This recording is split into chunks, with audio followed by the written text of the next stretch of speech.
खबर इस वक्त आपको बता रहे हैं। विधायक दल की बैठक में फडणवीस के नाम का प्रस्ताव रखा गया है। चंद्रकांत पाटिल जिन्होंने नाम का प्रस्ताव रखा। मुंबई बीजेपी विधायक दल की ये जो बैठक है ये इस वक्त हो रही है, जिसमें जो पर्यवेक्षक चुने गए थे वो भी वहां पर मौजूद है और बहुत महत्वपूर्ण दिन है क्योंकि आप समझिए कल शपथ होनी है और इंतजार इसी का था कि आखिर नाम पर मोहर कब लगती है। देवेंद्र फडणवीस के नाम की चर्चा पहले दिन से थी, लेकिन जिस तरीके से समय लग रहा था उसको लेकर के ये कहा जा रहा था कि आखिर क्या अंदर कुछ ऐसा है जिसको एक तरह से बैलेंस करने की कोशिश हो रही है। लेकिन फिलहाल इस वक्त ये बड़ी खबर महाराष्ट्र से निकल कर आ रही है। विधायक दल की बैठक में फडणवीस के नाम का प्रस्ताव रखा गया। चंद्रकांत पाटिल ने नाम का प्रस्ताव रखा और ये सीधी तस्वीरें इस वक्त आप देख रहे हैं। एक ही प्रस्ताव आया हुआ है और कोई प्रस्ताव है पक्का? तो सर्वानुमते यानी कि सर्वसम्मति से देवेंद्र फडणवीस जी को पार्टी के नेता के रूप में घोषणा करता हूं और नेता घोषित करता हूं। देवेंद्र जी पहले भाई साहब सब लोग आप बाद में करना, पहले देवेंद्र जी ऊपर आ जाए, कार्यक्रम पूरा करें, बाद में सब मिल नियुक्त आपले विधिमंडळ पक्षाचे नेते देवेंद्रजी यांना विनंती आहे त्यांनी मंचावर यावं।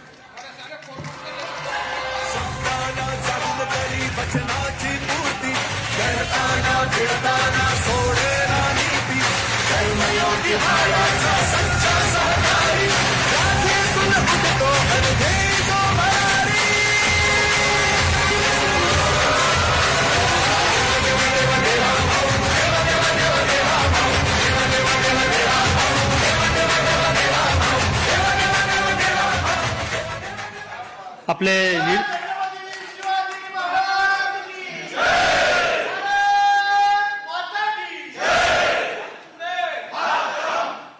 आपण प्रक्रिया पूर्ण करून घेऊ। नुकतीच आता देवेंद्रजी यांची निवड झालेली आहे, त्यांचं मनापासून स्वागत। आपले निरीक्षक श्री रुपानीजी यांना विनंती आहे की त्यांनी देवेंद्रजींचं स्वागत करावं। आपल्या निरीक्षक श्रीमती निर्मलाजी इनसे भी विनंती है वो भी माननीय देवेंद्र जी का स्वागत करें।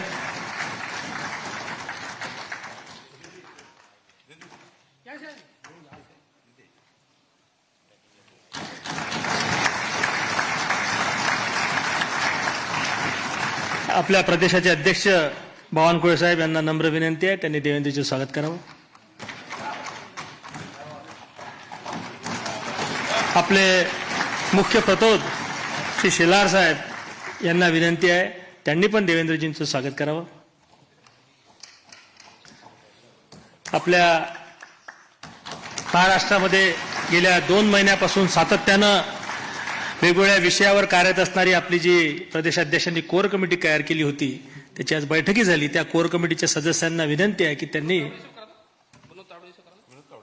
श्री आपले देशाचे भारतीय जनता पक्षाचे सरचिटणीस विनोदजी यांना पण विनंती आहे त्यांनी देवेंद्रजीचं स्वागत करावं। श्री प्रवीण भाऊ दरेकर यांना विनंती आहे त्यांनी स्वागत करावं।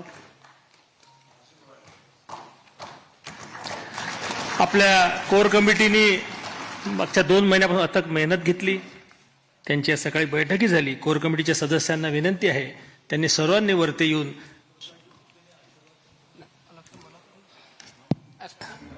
कोर कमिटीने वरती येऊन साहेबांचं स्वागत करावं। द्या दादा।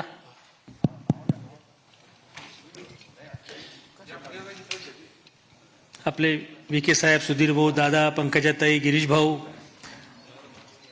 चव्हाण साहेब, ते रवींद्र चव्हाण, संजय कुटेजी,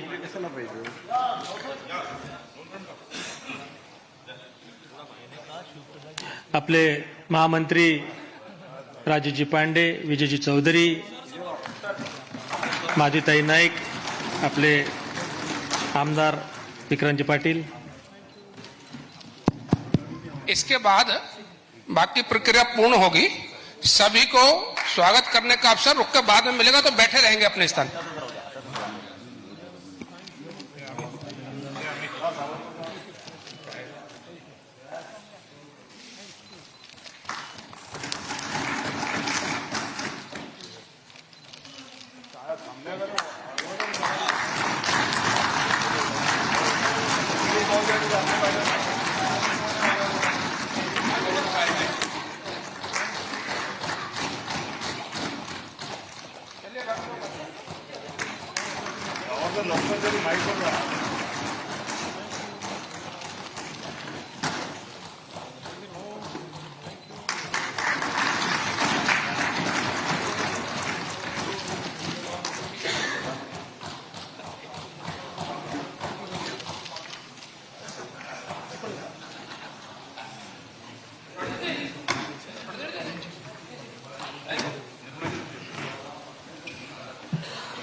आपल्या देशाच्या वित्तमंत्री श्रीमती निर्मलाजी इनसे नम्र निवेदन है कि वो स्वागत पर 2 शब्द कहें।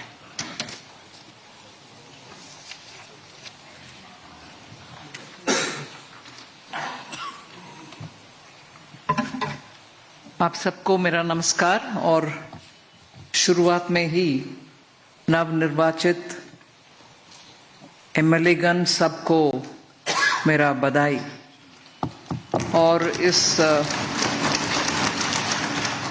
सदन में उपस्थित वरिष्ठ नेतागण और मेरे साथ आए हुए ऑब्जर्वर के नाते विजय रूपानी जी जो गुजरात के वरिष्ठ मुख्यमंत्री थे इससे पहले, और सांसदगण बहुत सारे भी आए हैं इस मीटिंग में, उनका भी मेरा प्रणाम।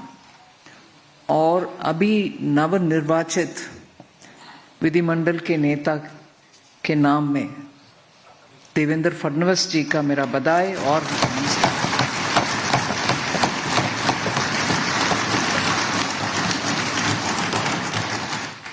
इस चुनाव के दौरान महाराष्ट्र के 14 करोड़ जनता जनार्दन के डिसीजन पूरे भारत के लिए एक संदेश है।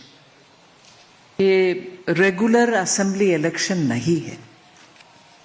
लोकसभा चुनाव के बाद महाराष्ट्र के इस चुनाव, इससे पहले हरियाणा का, इन दोनों से जनता के संदेश स्पष्ट है और महाराष्ट्र से ऐसे unexpected unprecedented victory is a big message towards विकसित भारत। मैं मानती हूं कि जनता उनके अनुभव के अनुसार पिछले गठबंधन के सरकार जो कांग्रेस के नेतृत्व में चला, उसके वजह से महाराष्ट्र के पर्टिकुलरली और देश के लिए कितना अनसर्टनिटी और डेवलपमेंट के रास्ते में रुकावट पैदा हुआ, उससे जनता बहुत टायर्ड होकर के मन में उनको क्या चल रहा है हमारे महाराष्ट्र में, ऐसे भावना आकर के आज स्पष्ट निर्देश दिए हैं और उसको सही आगे लेके चलने के लिए आप सब उत्सुक हैं। और मैं ये जरूर संदेश देना चाहती हूं कि डबल इंजन के सरकार मोदी जी के नेतृत्व में महाराष्ट्र के लिए और महाराष्ट्र के भविष्य के लिए उत्साह से, उमंग से, और जैसे चुनाव पत्र में आपने घोषणा की है, उन सभी वायदों को पूरे करते हुए महाराष्ट्र को आगे लेके जाएंगे। ये तो स्पष्ट है और अभी ये स्पष्ट है कि हम सब महाराष्ट्र का पिछले कांग्रेस के नेतृत्व में चलने वाली सरकार के द्वारा कितना नुकसान हुआ, उन सबको जनता को याद दिला करके हम तेजी से काम करते आगे लेके जाना है। चाहे वो किसान के मामला हो, चाहे इंडस्ट्री का इन्वेस्टमेंट हो महाराष्ट्र में, चाहे हर रीजन का डेवलपमेंट हो महाराष्ट्र में, और प्रमुख बड़ा आज आर्टिफिशियल इंटेलिजेंस को उपयोग करते हुए हमारे ही युवा स्टार्टअप के रूप में इतना नए नए सोच के साथ सॉल्यूशंस दे रहे हैं भारत के इकोनॉमिक और आर्थिक व्यवस्था को सुधार करने के लिए। उन सब का इतना प्रोत्साहन महाराष्ट्र में मिलना चाहिए, मिल रही है, मगर और ज्यादा मिलना चाहिए। उनसे हमें स्पीडीली बहुत सारे काम को आगे ले चलना आसान होगा। महाराष्ट्र फाइनेंशियल कैपिटल मुंबई है, देश का फाइनेंशियल कैपिटल मुंबई, और फाइनेंशियल वर्ल्ड में स्टार्टअप के इतने कंट्रीब्यूशन दुनिया में एक देश हम जैसे नहीं है जहां फिनटेक में हम सामने नंबर 1 के पोजीशन में आ रही। सिंगापुर से जब हमारा बात होती है वो हमारे फिनटेक के ऊपर इतना इम्प्रेस्ड है और मानते हैं कि फिनटेक के द्वारा ही हमारे इकोनॉमिक डेवलपमेंट जल्दी होने का संभावना है। अगर फिनटेक का इतना महत्व है और उसमें पैसा डालने के लिए बहुत सारे लोग तैयार है विदेश में, महाराष्ट्र में उनको प्रोत्साहन देने वाले काम बहुत होना चाहिए। उससे महाराष्ट्र का लीडरशिप रोल बरकरार रहेगा। और जैसे इससे पहले महाराष्ट्र की कल्चर, लिटरेचर, भाषा और थॉट लीडरशिप का स्थान था, वो स्थान हम तुरंत और दोबारा प्राप्त करना है। और उसमें मैं माननीय प्रधानमंत्री जी का याद दिलाऊं, इस विषय में उनका कदम हम पिछले 6-8 महीने में जो हुआ उसको याद दिलाना जरूरी है। मराठी भाषा को क्लासिकल लैंग्वेज स्टेटस देना, और उससे पहले वर्करी संप्रदाय के लोग जुलाई में जब जाते हैं आषाढ़ के एकादशी के समय, उनके लिए वो कॉरिडोर बनाना, ये सब महाराष्ट्र और मराठी और महाराष्ट्र के थॉट लीडरशिप और कल्चरल लीडरशिप का प्रधानमंत्री जी प्रमुखता देते हैं, उसका एग्जाम्पल्स उदाहरण है। और महाराष्ट्र का एक बड़ा एक निर्णय पिछले 50 साल में होना था, वो कभी नहीं हुआ, पता नहीं कारण क्या है, मगर अभी मोदी जी के द्वारा वदावन पोर्ट, जो उनका ड्राफ्ट के वजह से भारत में ही सबसे ड्राफ्ट ज्यादा अधिक है ऐसे पोर्ट, 76,000 करोड़ का अनाउंसमेंट होना सामान्य निर्णय नहीं है। ये सब स्पष्ट करता है कि केंद्र में मोदी जी के सरकार महाराष्ट्र के उन्नति के लिए कितने सारे स्कीम्स ले आ रहे हैं, उसको तुरंत इंप्लीमेंटेशन करना। और मैं इसमें उदाहरण में देती हूं क्योंकि इसको मैं क्लोजली मॉनिटर करती हूं। बुलेट ट्रेन का व्यवस्था, अब तक ट्रेन चलता होगा अगर बीच में वो कांग्रेस लेड गवर्नमेंट नहीं आते और उसमें रुकावट ना पैदा करते। जापान से हमें इतना सस्ता से लोन मिला उस कारण, मगर डिले के कारण वो इधर उधर हो करके इतना कष्ट हम झेल रहे। ऐसे ही आ रहे शेड, मेट्रो का, कार्स का शेड, कितने डिले किसके लिए?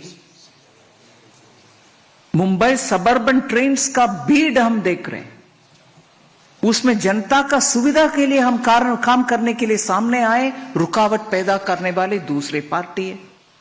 अभी मैं मानती हूं जनता इन सब को देख लिए और समझ लिए, इसलिए हमें इतना बड़ा सा मैंडेट दिए हैं। और इधर इस हॉल में नव निर्वाचित एमएलए गण के उत्साह देखकर मैं जरूर ये कहना चाहती हूं, मुंबई का अग्रणी स्थान हम तुरंत वापस ले आने के लिए काम करेंगे।